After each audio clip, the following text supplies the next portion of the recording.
3, 2, 1. Paul Smith's isn't working. Leave it.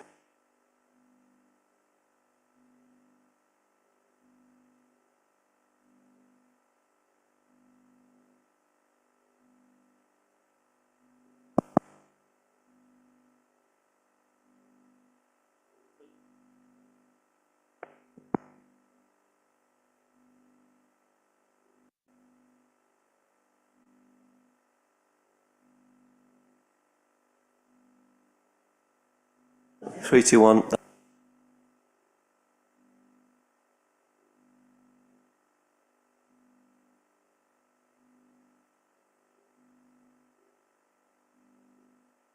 That one was always going to be on. Right at the end. Oh, good news. Mine works.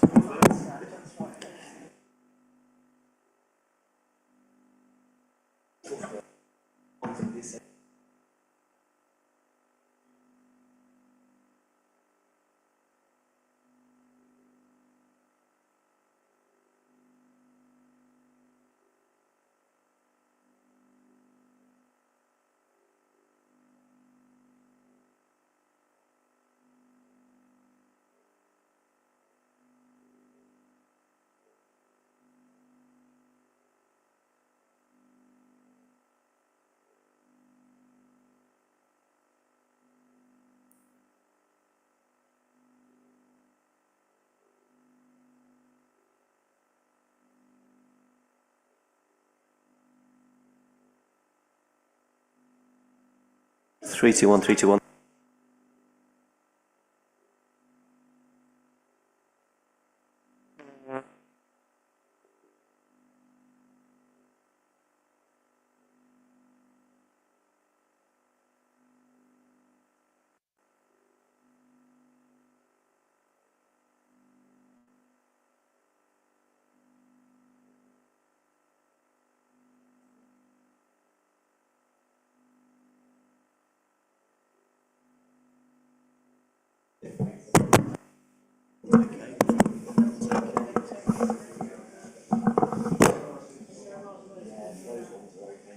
3, 2, 1.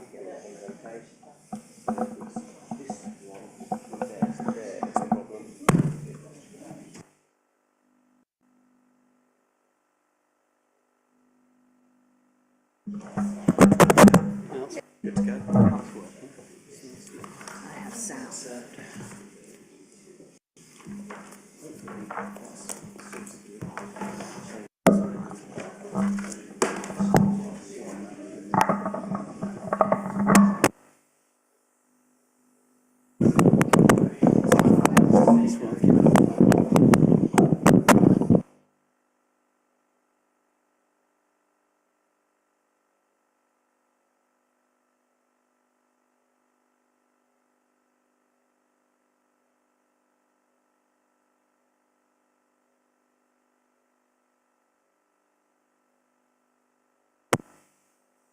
3, 2, 1.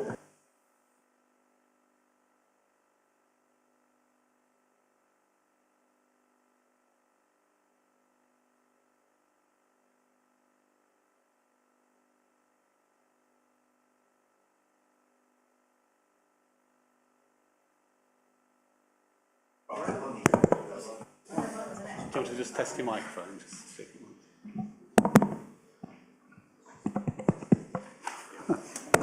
Yes. Ready. Right on time. Well done, Richard. Your mic's on, Richard.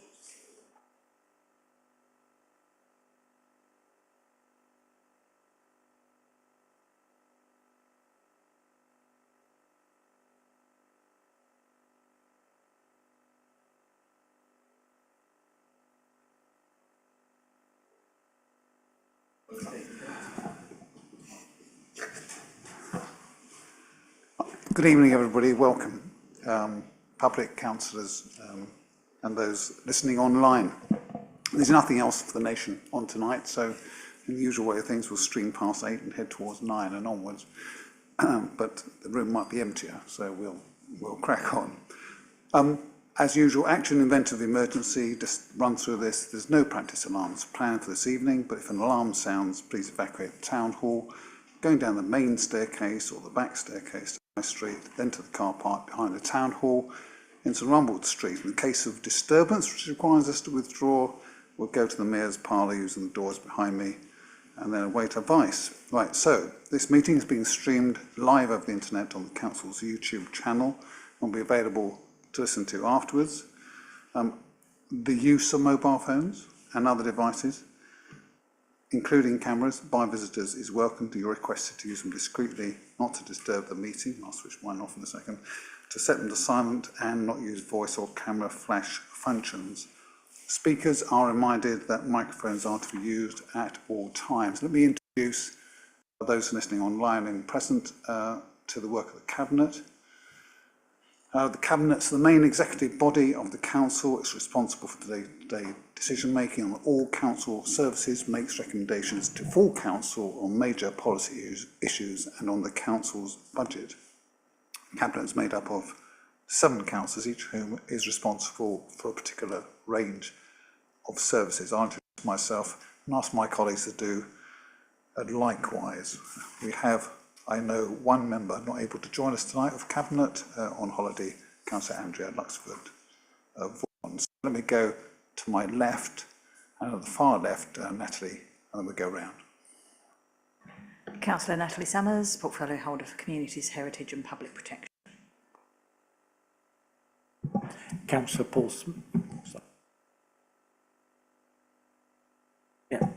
Smith, Portfolio Holder for Housing. Martin Goss, Mile End Ward, Neighbourhoods and Waste Portfolio Holder. Councillor Alison Jay, Portfolio Holder for Economic Growth. Good evening. Councillor Mark Corey, Resources Portfolio Holder and Ward Member for Wivenhoe. Thank you, Mark. That was less excruciating. Councillor David King, Leader of the Council, to my left.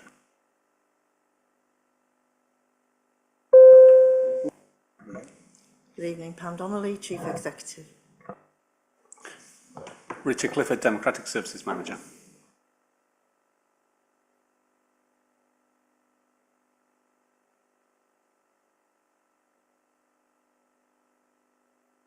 Right, so to the agenda then, urgent items.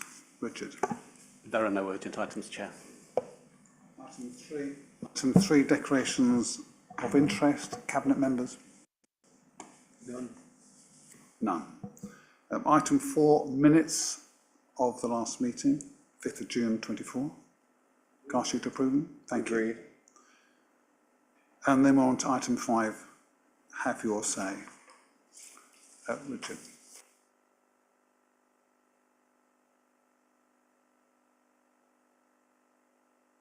Thank you. In the order I have them here, Sir Bob Russell. Bob, please come forward. Good to see you. You know this so well.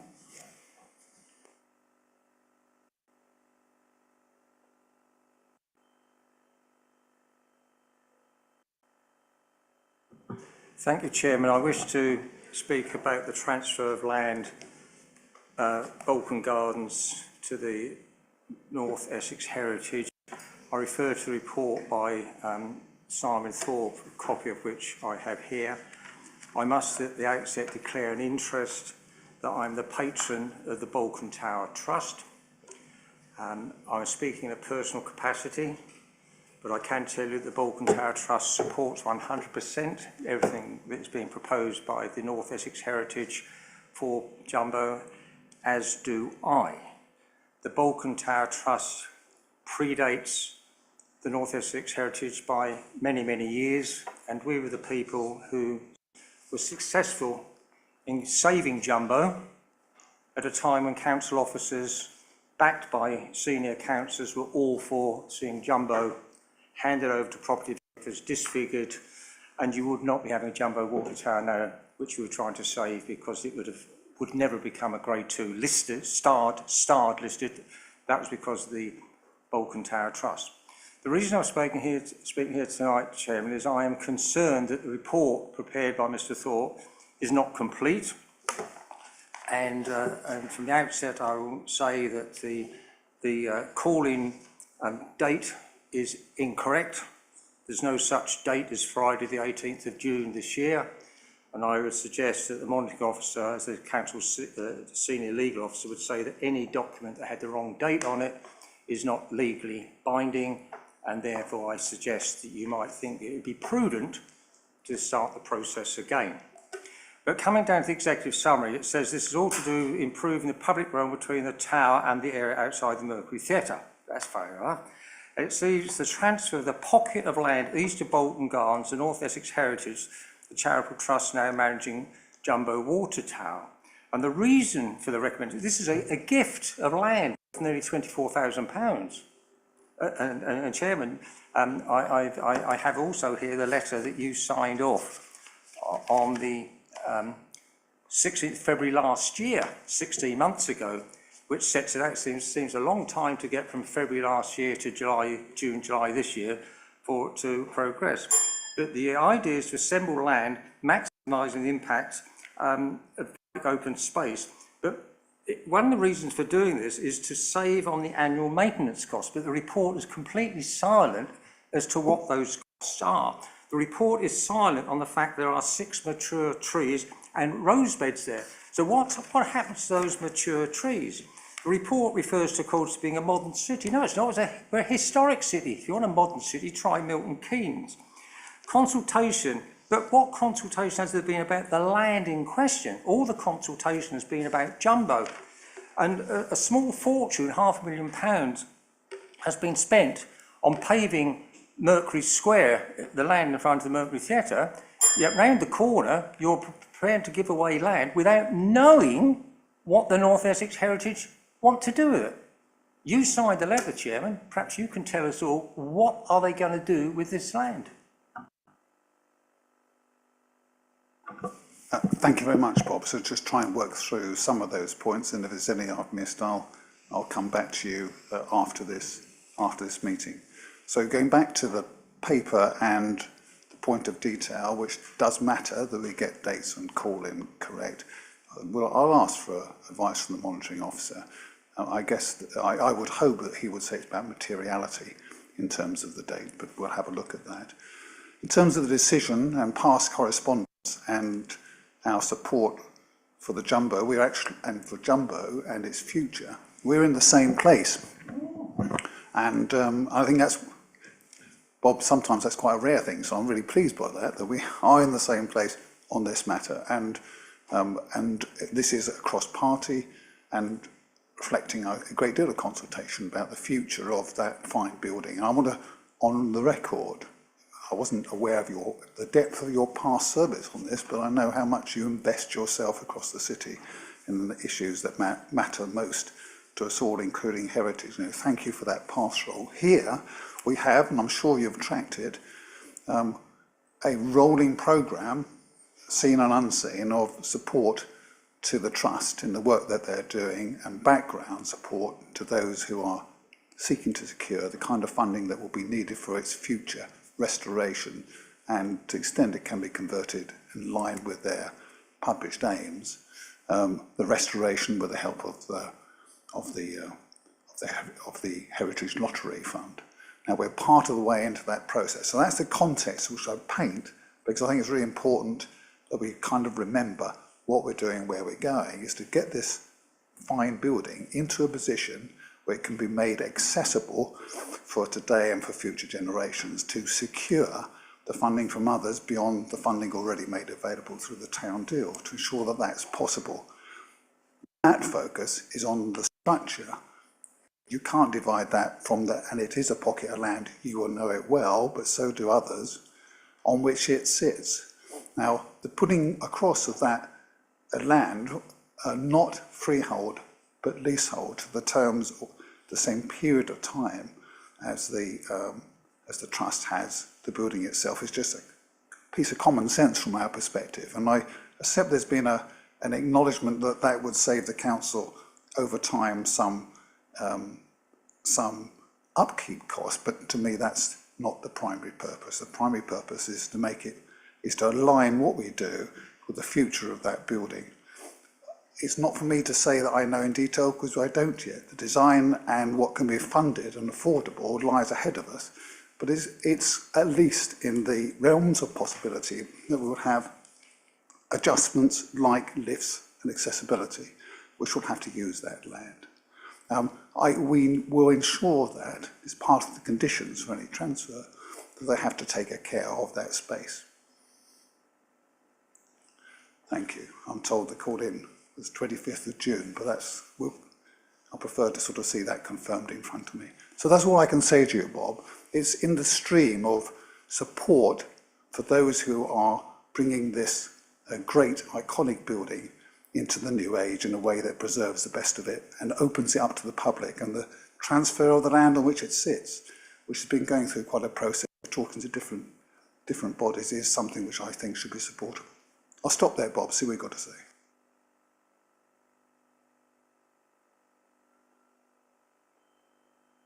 Bob, it's part of our listening to you. Chairman, I have no problems with the proposals for Jumbo, the iconic Grade 2 starred listed water tower, the largest surviving Victorian water tower in the whole country.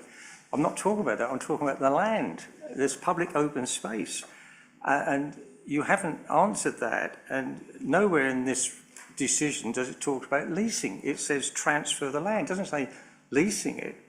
It doesn't say how much apparently is going to be saved in maintenance of the land by transferring. It doesn't mention 6 mature trees. And I leave you, Chairman, and officers to perhaps put a bit of meat on this report, because there hasn't been any consultations about this land. There's no indication as to what it's going to be used for. It is part of the public open space with rose beds and trees and grass, right main entrance to the Mercury Theatre, who I understand have not been consulted. And we still don't know what benefit there is of this piece of land, which at its narrowest point is the width of this table. Thank you, Bob. Now, I do take one particular central point before you go. Mustn't make this a dialogue, but just between us and for the record, I absolutely accept it's always helpful to enrich your story. So we'll make sure that we do say more about what the intentions are in their detail. Thank you very much for coming.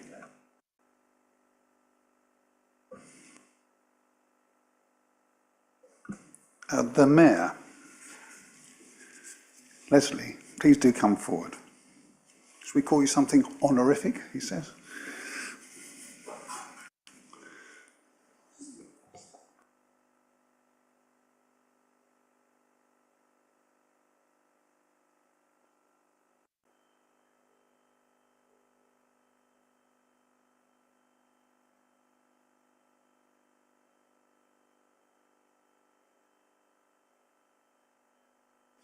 To use this.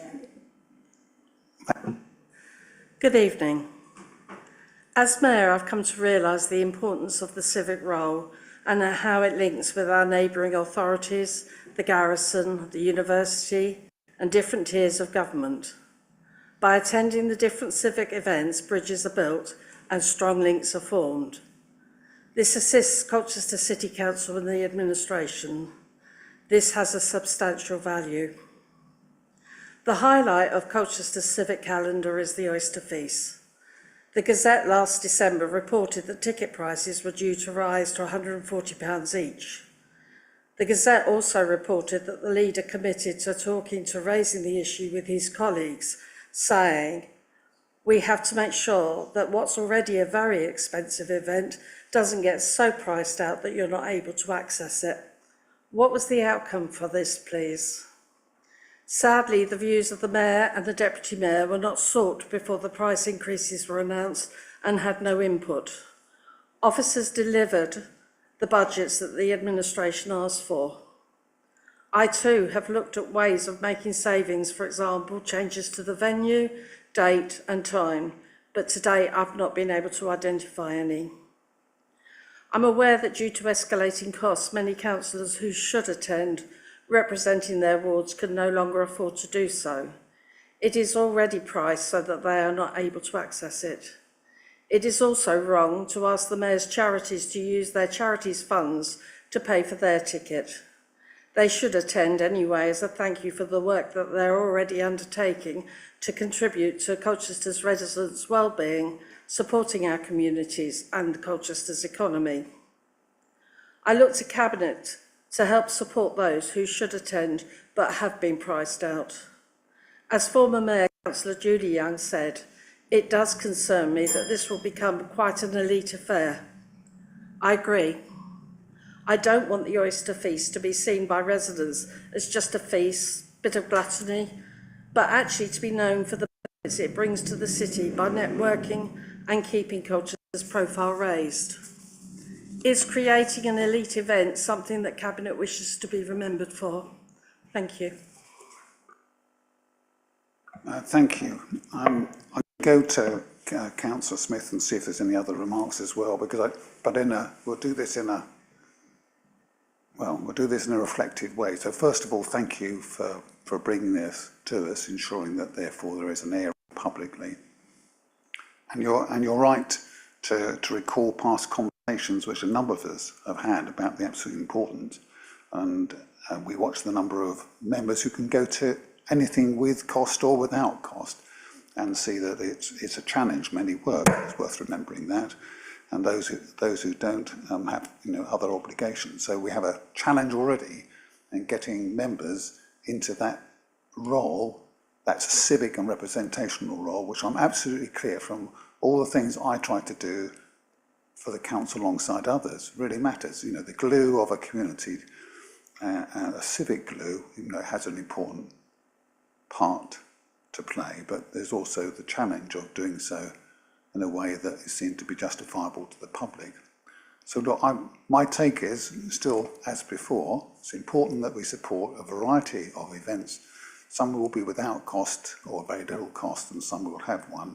It's right, in my view, that we continue to support the Mayor as the first citizen for the year or the period in question for our council. That I agree. All of that helps our profile and can help our reputation done well, and much of this is done well. But there is always the financial challenge, and the tradition has been, and Leslie, I guess you know this, the tradition has been that officers of the day provide a whole range of prices for services based upon their costs, and the tradition has been to pass those through. But I absolutely get it. The sum of any ticket is significant. I'll stop there and see what other remarks from Paul or others are. I know you wanted to have a word, and then we'll see where we go. Thanks. Thank you. I think as the Cabinet member who's been on the council longest, I can remember the things, and I know, Leslie, you were there when, in the first year of Anne Terrell's leadership, we did a survey and we asked the residents of Colchester what areas the council should concentrate on and what areas they should spend less on. And as you recall, the thing that the residents told us we should be cutting is our civic expenditure, and they highlighted areas like homelessness, like waste collection, like green spaces, and we looked at those decisions and took the decision then that the Oyster Feast would have to be self-financing. It couldn't be taken out of taxpayers' money. And that has meant, over years, as costs have risen, the price of tickets have gone up. And I fully accept it's difficult to do that. And one of the aspects of the Oyster Feast that determines the price of tickets is the number of free tickets there are. Because if somebody is not paying for their ticket, then the price everyone else has to pay rises by pure mathematics. So it's a difficult decision that we have to take. But I feel personally that in a time when we've got 329 families in temporary accommodation, we can't ask the taxpayers to subsidise the Oyster Feast. And therefore, if the Oyster Feast is to continue in the form that the mayors have wanted it to continue, then it's a simple mathematical equation of dividing the cost by the number of people attending and working out the ticket price. Thank you very much, Paul. Is there any other views? If not, I'll give you and ask Paul to bear with my closing remarks, which are a little different. Martin first.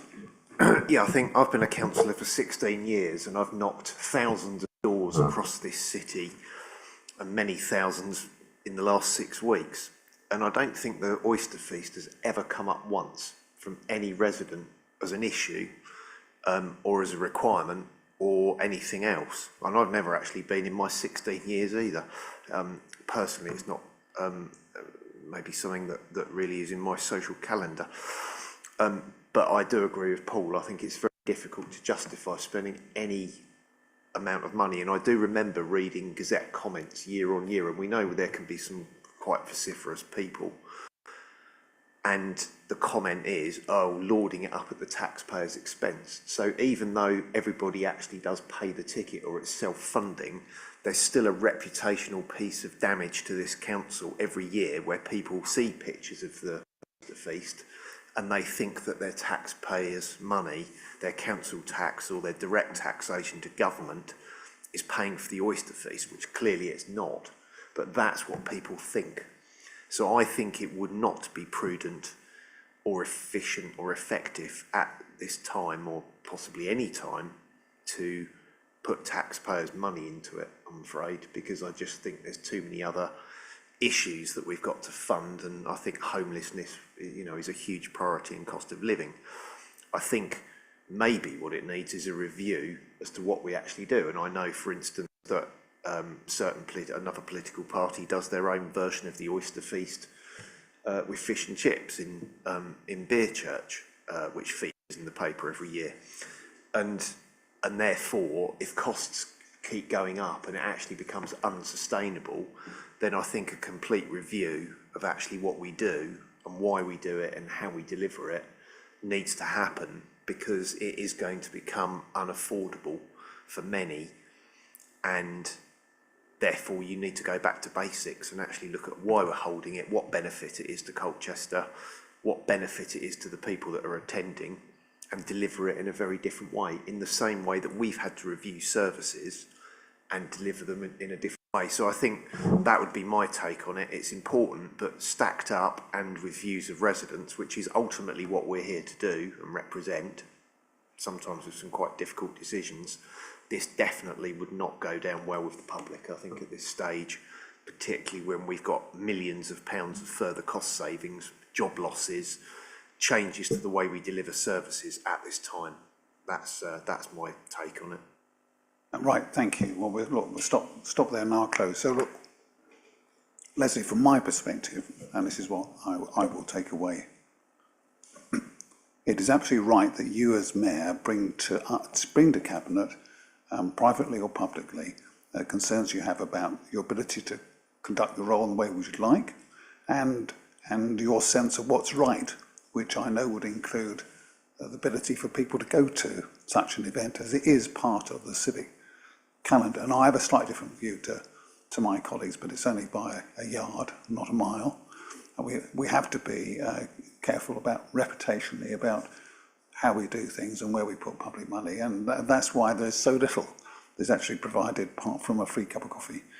Some may not even like that. They should drink it first before they make a comment. You know, the members get very little support, is the truth of the matter, and I think that's something that actually has more widely concerned me, because for some who are working and coming here, and this is all part of a patchwork of, are people helped to do the role, are they helped to see it in the round? So without extending this, I'm very clear that the civic role, the civic function really matters, and it brings a benefit. Hard to calculate, there's no question it does. The ability to spend time alongside people who you then need to talk to and need to liaise with, need to work with, all of that's helped in the round. So I'm up for all of this, but the costings and the cost of the public purse, that's another kind of question.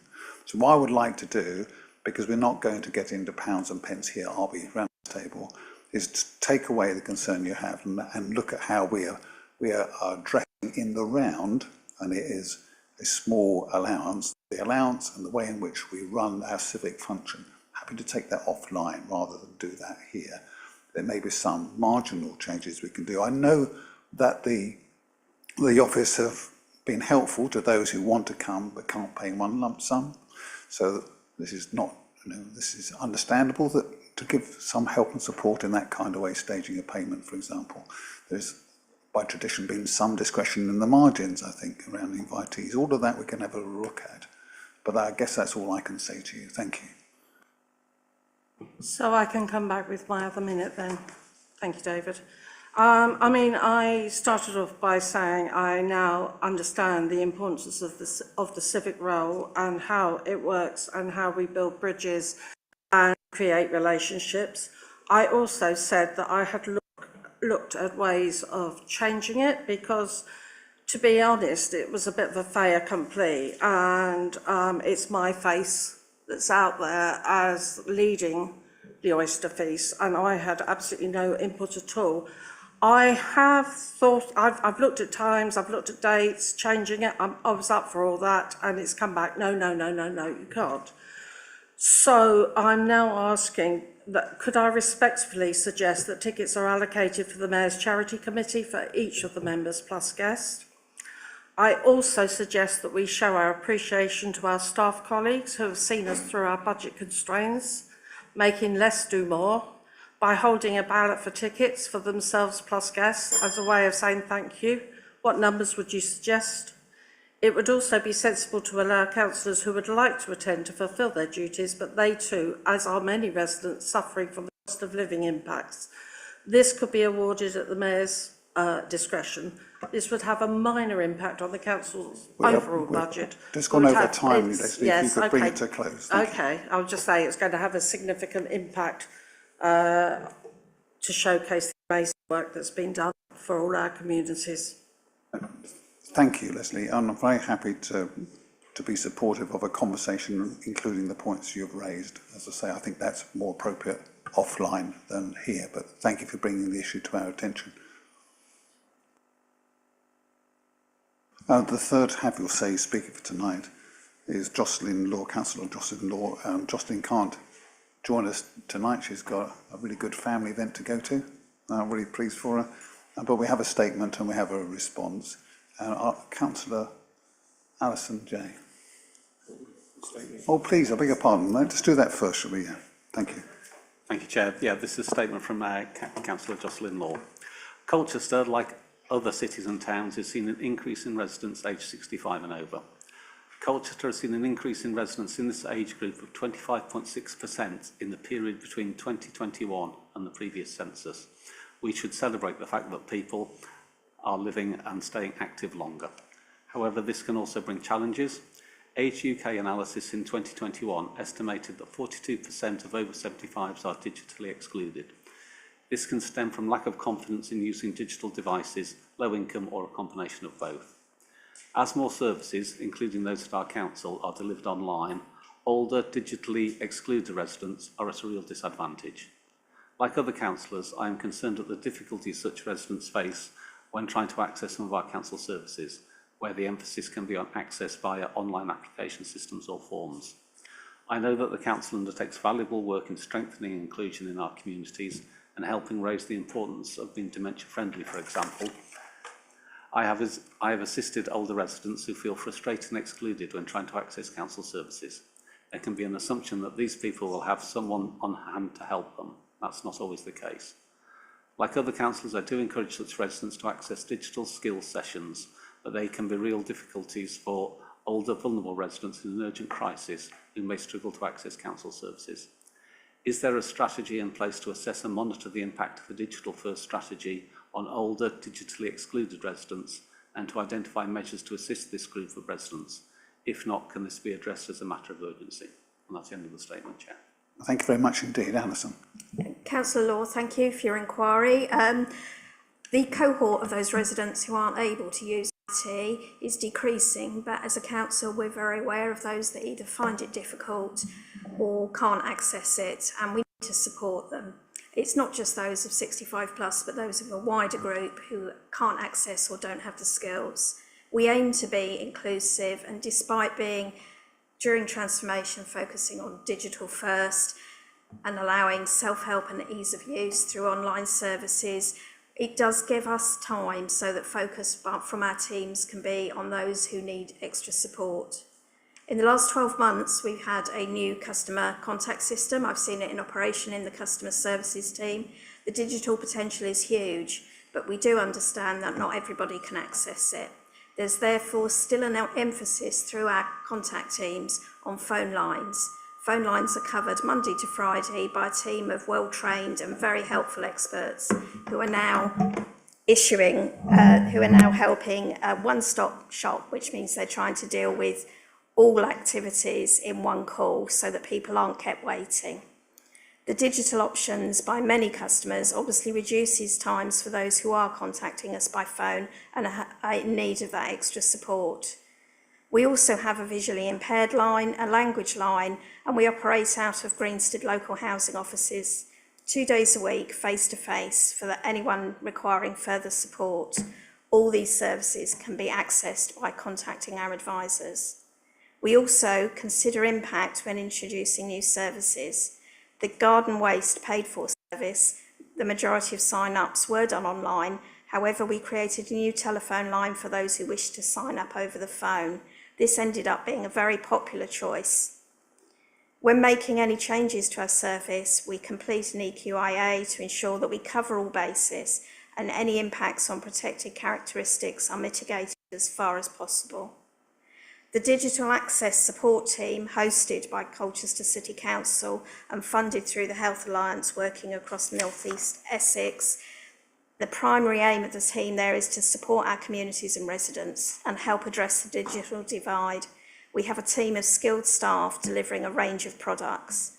I will send the further detail on to Councillor Law, but as examples, we offer workshops and tutorials, drop-in sessions, one-to-ones and small group sessions, and digital champion programs. In addition, we have fixed digital access points, which the DAS team undertake installation, maintenance and support of these within key community venues, including GP surgeries, community centres, and I recently saw one myself at Greenstead Community Shop. These devices are specific to help those, support those who are in need. So I would hope that you could see there are a whole range of services available, but if you feel there are any gaps identified, then please come back to us and we can take those into consideration. Thank you. It's a really good question born out of experience and expertise, and it's very relevant. It's too easy to make assumptions that people, young or old, can cope.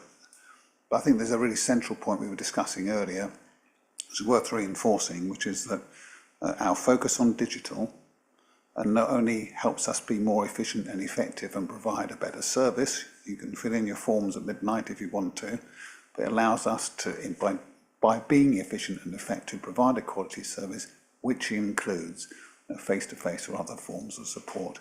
I think that the dialogue that's come out of that, Alison, would be one that if you could put your notes into a form that we could circulate, I think many other members would find it useful. Thank you very much indeed. Right, we'll go on to item 6, decisions reviewed by the scrutiny panel. There are none, Chair. In which case we go on to item 7, financial planning framework 25-26 to 29-30. I'll go to the man who has the money, such as it is, Mark. Thank you, David. And it's good to plan far into the future when, of course, we'll still be here managing the situation as best as possible. So this financial planning framework document sets out the plan going forward for this year's budget, but also includes our predictions into the future with the financial forecast, which we call the medium-term financial forecast over the next 4 years as well. So the reason we've done this is because with the new financial team that we've brought in over the last 12 to 18 months, we've been adapting and improving upon many of the ways in which we are transparent with our finances, that we consult with others. EU Leader has set out a way of consulting with other groups and with former leaders to make sure that we do everything we can when we are having to prioritise in such difficult times in local government finance, how we prioritise those things, where we see reductions of service, where we see increases perhaps in charges, because none of us came into politics to look at how we slim down services. We always want to make sure we give the best service to residents, and I do think Colchester does, but we have to plan well in advance because of the budgets being so tight. So this year we're setting out how we go through the plan, from going to scrutiny last night, where this plan was well received, to Cabinet this evening, and then at a number of different steps where it will be discussed. We can invite input from all members, from Cabinet members, from opposition members, to make sure we are looking at every area of the budget. We're turning over every stone, looking down the back of every sofa, and making sure that we are as planned as possible. So this report sets out where we are with the current budget, the budget outturn from last year, the early steps this year, and looking at the HRA account, looking at the reserves. So it sets out a snapshot of where we are, where we will be in the next few months, and how we plan to deal with the budget shortfall we have in this year and over the next medium-term financial forecast. So really, Leader, that is what this report is. It is to be transparent, to be inclusive of members, and to take on board the comments we get from the residents panel and at meetings like this, to ensure that we plan the best for Colchester's financial and economic security, for the council, but for the residents as well. Thank you. Thank you. Can I ask if any other members have anything to add? Then I think my closing remarks would just be this. This is a whole picture. It is really important that we recognise in all the complexities of our finances that we have in times past, in my view, put our greatest stress upon what we call the general fund, so our day-to-day expenditure, the running costs of the council. They really, really do matter.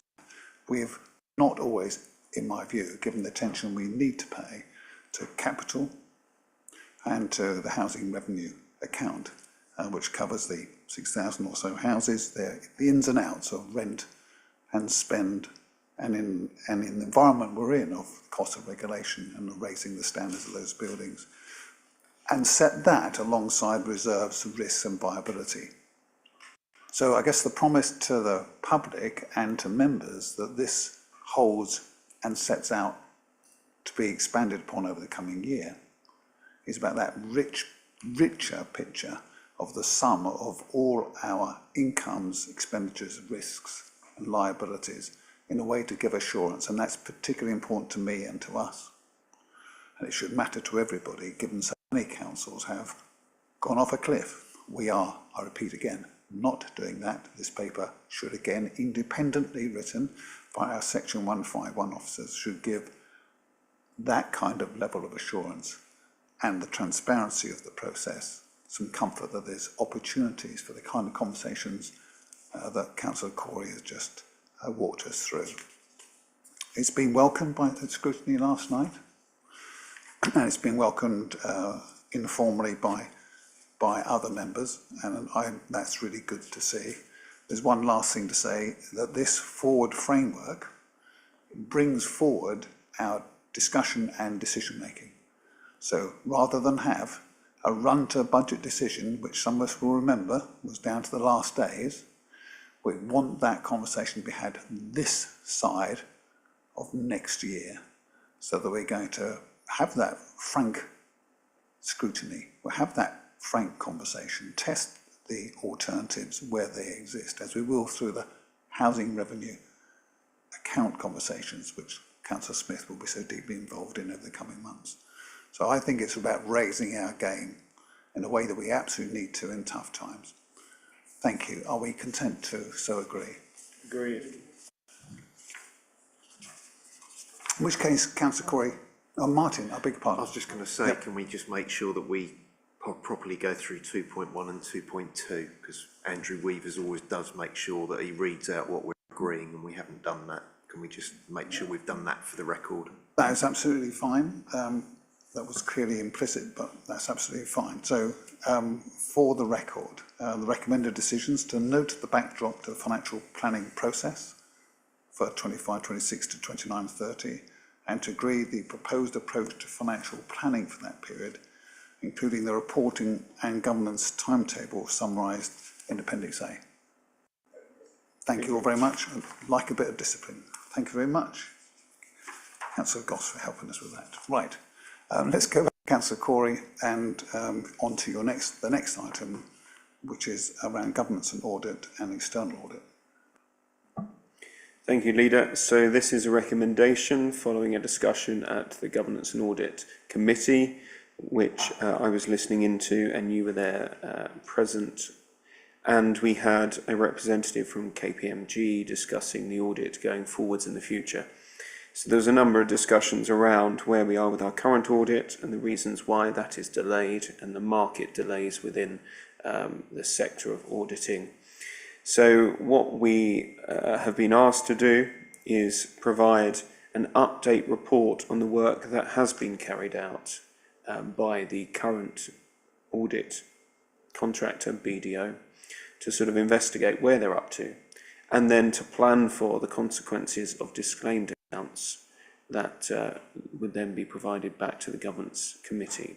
So for me, both elements work. What I would say is the second part about disclosed accounts, that is about when it actually happens, when it actually happens, if it happens, then we have to deal with that, and it's about what the disclaimers are. So that is quite a precise piece of work. We can ready ourselves, but actually readying yourself for a specific, but we won't yet know if at all it happens, is something we just need to be ready for to stand up to. The first part is actually quite agreeable in terms of ensuring that we get from BDO what work they have done, what understanding we have of their forward planning, and what they can achieve in the next few months. So for me, that's something for our officers and I to pick up on with contact with BDO to say, where have you got to, what have you done, in order to have the most up-to-date information from them. That's what Governance and Audit are asking for. That's what we as a Cabinet would want to be reassured with as well. So, Leader, I'm happy to accept both recommendations if Cabinet are to ensure we are prepared as best as we can for the audit process, and we still regret that BDO and the market across the country is not delivering for the public sector. It's not just local government, I understand, it's in many other departments as well. I, for one, will put on the record that I would like to see this new government return to a public sector-led way of doing it. The Audit Commission worked previously. I would like to see investigations into returning it to that, if that is a more achievable way of getting it done. But I am impressed and pleased with the already much better communication and engagement from KPMG, our future auditors. Thank you. Thank you, Councillor Smith. Yes, I fully agree with what Mark has said there, and I echo his concerns that I feel Governance and Audit may be a little disappointed by what we could tell them about the consequences of disclaimed reports at their meeting on the 10th of September, because we don't know what the disclaiming will be. If they're saying that, 2 commas and 1 full stop on page 85, they're not quite sure about, that's one thing. If the disclaimer is, we can't trust any of these figures at all whatsoever, and we can't reconcile anything to the bank accounts, that's completely different. I don't think there's any possibility of it being the first, being the second, but it's going to be really difficult to say, well, what are the consequences of a disclaimed report without knowing exactly what they're disclaiming. So I think we may have to suggest that we can only investigate the consequences once we know what has been disclaimed, because otherwise we could produce an infinite scenario, and that would be very time consuming of officer time, which is desperately needed to actually concentrate on getting the accounts done and over the line. Any other views? Look, anything else, Mark, you want to say in response to that, first of all? I think Paul's explained it well. There's the caveat there to their second part of their request. I think we just need to outline, we can plan as much as possible.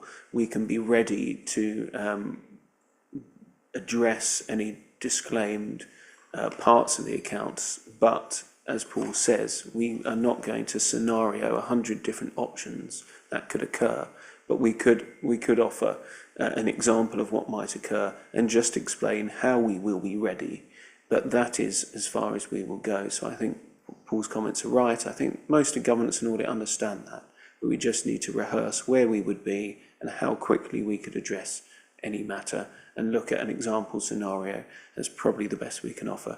But definitely part one of the recommendation is something I would want to support wholeheartedly. Part two, absolutely in theory, but in practice we have to wait to understand what that would be. So the best we can offer is how we would be stepped up, how we would be ready based on different scenarios. Okay, thank you. That works for me, and if it works for others, then let's agree that we will provide, in response to the recommendation, to the best that we can. I suggest that we're very clear that that is, as just discussed, inevitably conditional upon work that's being done now and then, and I suspect work that's being done elsewhere. So our auditors to take over from BDO at KPMG, I think we were impressed by their sense of the national position and the challenges across the country, and very practical about what this means. So if anybody's trying to track what this means that when the draft accounts are produced each year, but they're not being capable for every year of being independently verified. And BDO's inability to do the work that they promised means that they will not do all of this work, and that's how we get into this word disclaimer. So for us, this will mean a new auditor coming in and picking it up. What struck me listening to the conversation, and I look to Councillor Smith to add to this if he sees fit, is that talking about 2 or 3 years to work through new accounts in which they've been able to do full investigations to have complete confidence. So this is a background confidence that to what underpins the accounts of every year. So we're going to have a shadow, like many hundreds of other local authorities, over our accounts for several years.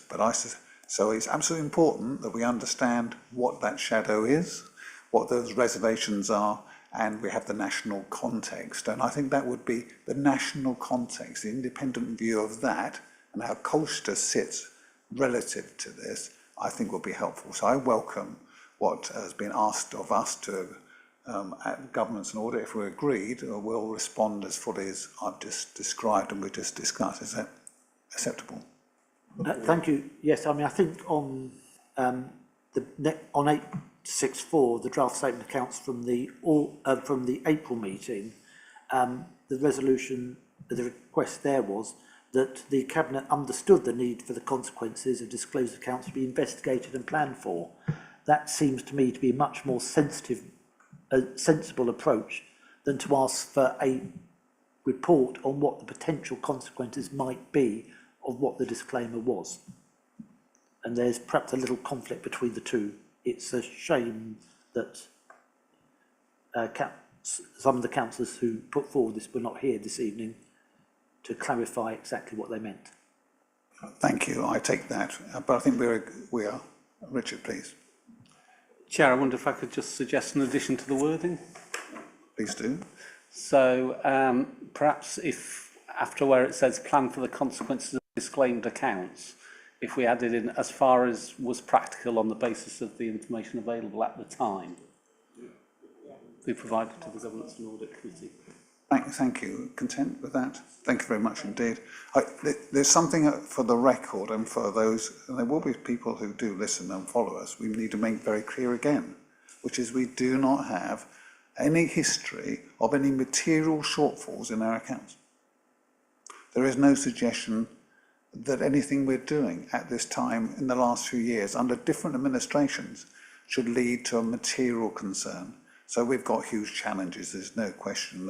They're those to which we alluded in the earlier statement about the financial framework and what we've got to work through together across the chamber.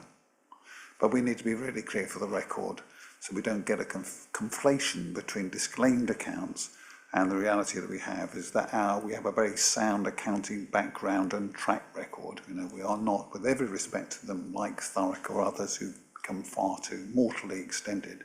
So we should have some assurance, but the sooner we can get this done, the sooner we can press ahead, the better. Thank you, Richard, for the amendment, and we so agree? Agree.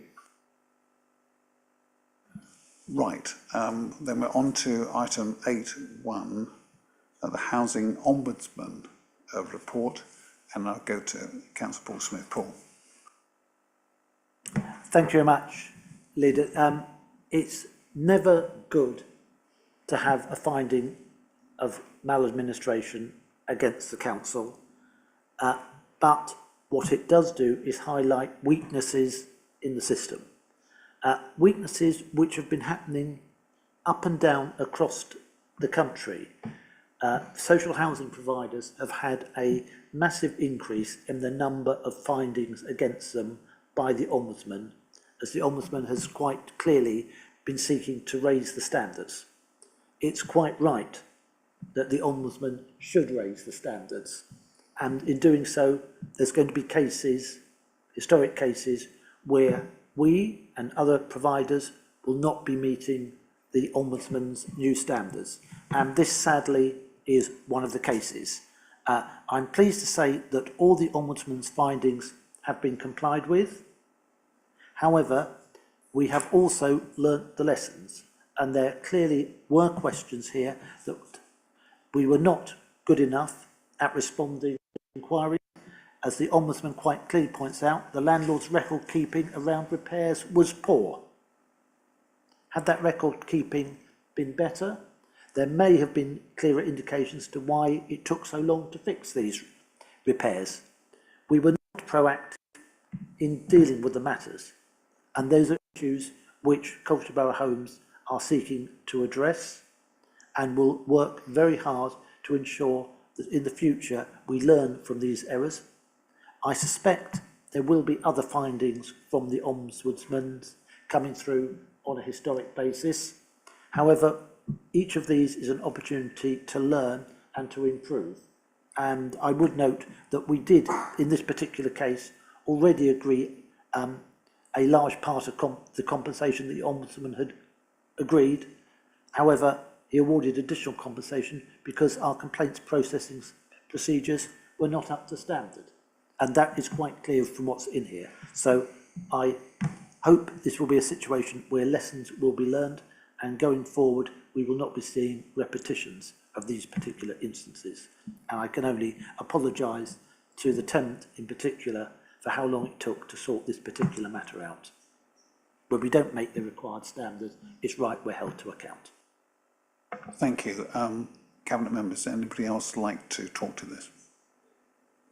Okay, then the only thing I would just play back to you, Paul, because we have talked about this, and I know we have some Labour members here as well. This is, housing matters to all of us. Yes, cross-party. We have cross-party members here, and some will listen, I know, later on. So we have to fit this back to, I want to go back to the context again of the housing revenue account and that difficult conversation we're going to have around the challenges of people in our homes, because many of them, as you've said to me, Paul, are of an age. They are a condition acceptable for the time, but the standards are rising for very good reason. So we have to be sort of really grown up about this. We're going to have a years-long challenge which will reflect itself as tenants see what their rights should be, as see how they should exercise those rights, and as the standards bite, and we are going to have more of this. The key for us will be to ensure that no more than is necessary, and as you've said, and I know you take it very personally, that we collectively, members, through the board as well at Colchester Borough Homes, pay this attention that's required, and we drive up the standards at the best pace. I know the Chief Exec to my left absolutely gets that's one of those things that we also talk about. So this is going to happen again. But the key will be in how we respond and how we learn, and you described that very well. Thank you. Thank you. And I would just say I have had discussions actually today with my Labour shadow on the subjects here, for we're working together cross-party on this, and I would very much welcome any input from the Green Party as well on that subject. And of course, Councillor Ellis, my Conservative shadow. Thank you very much. I'd go to the Chief Executive. When I can give her a microphone. Thank you. Thank you, David. And as you've already alluded to, of course, I take this very seriously. was a little bit more reassurance around the raising of standards and the scrutiny around the way in which we meet those challenges around raising standards, and that's the introduction of the social housing regulator, which is going to bring another layer of challenge and checks and balances for the council. I think colleagues will be very pleased to know that we've already entered into very constructive discussions with the social housing regulator and done everything we can with help from external support around making sure that we're ready for any future inspection, which will put us in the spotlight quite rightly and raise challenges around our ability to meet the modernisation of standards that the leader has referred to. Thank you.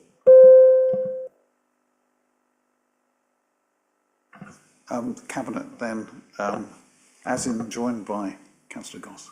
Let's go to paragraph 3.1. 3.2.1. I ask you to note the contents of the report and the actions taken. Agree?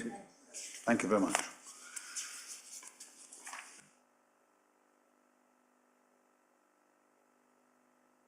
In which case, unlike the 17-item long June agenda, we go to item 9.1, unless I get corrected, which is petitions, public statements and questions. That looks to me to be up to date. Is there anything, Richard, you'd like to add? I have nothing to add, Chair. Thank you very much indeed. So noted. In which case we then go to part 2, part B, and we have one of the key duties for the Deputy Leader of the day. Yes, Leader, the exclusion of the public, which we then have to agree, so it's a motion we agree. I move that in accordance with section 100A of the Local Government Act 1972 and in accordance with the Local Authorities Regulations 2012, the public, including members of the press, be excluded from the meeting for the following items as they involve the likely disclosure of the exempt information as defined in paragraphs 3 and 5 of Part 1 of Schedule 12A to the Local Government Act 1972. Do we agree?